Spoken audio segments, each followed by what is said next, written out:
بسم اللہ الرحمن الرحیم۔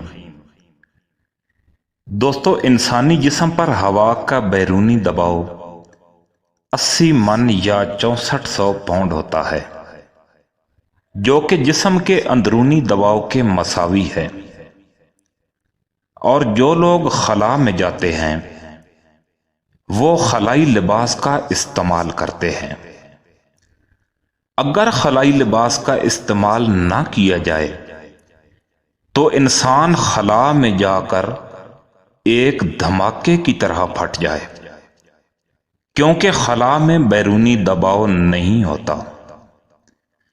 اب سوال یہ جنم لیتا ہے کہ جب حضور اکرم صلی اللہ علیہ وسلم معراج شریف پر تشریف لے گئے تو آپ کے پاس کوئی خلائی لباس نہیں تھا، اور آپ نے اتنا بڑا سفر بغیر خلائی لباس کے کیسے طے کیا ہوگا؟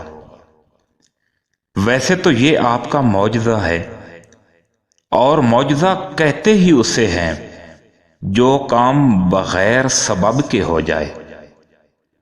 جس طرح آگ کا کام جلانا ہے، مگر حضرت ابراہیم علیہ السلام کو آگ نے نہیں جلایا، تو یہ ایک معجزہ تھا۔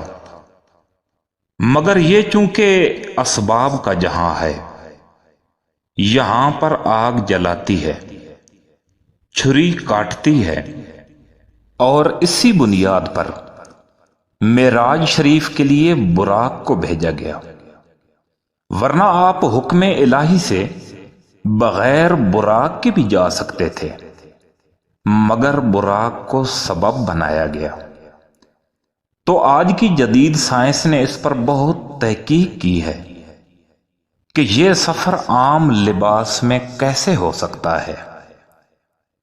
آخر کار تجربات سے یہ بات سامنے آئی ہے کہ کوئی بھی جسم جب اتنی تیزی سے سفر کرے کہ اس کی رفتار 7500 کلومیٹر فی سیکنڈ ہو تو اس پر کوئی بیرونی ماحول اثر انداز نہیں ہوتا، یعنی وہ جسم ہر قسم کے اثرات کی قید سے مبرہ ہو جاتا ہے۔ تو آپ صلی اللہ علیہ وآلہ وسلم جس براق پر تشریف فرما تھے، اس کی رفتار 7500 کلومیٹر فی سیکنڈ سے کئی گنا زیادہ تھی، جس کی مکمل وضاحت قرآن پاک میں دیے گئے دلائل سے ثابت ہے۔ اللہ تعالی ہمیں دین کو سمجھنے کی توفیق عطا فرمائے، آمین ثم آمین۔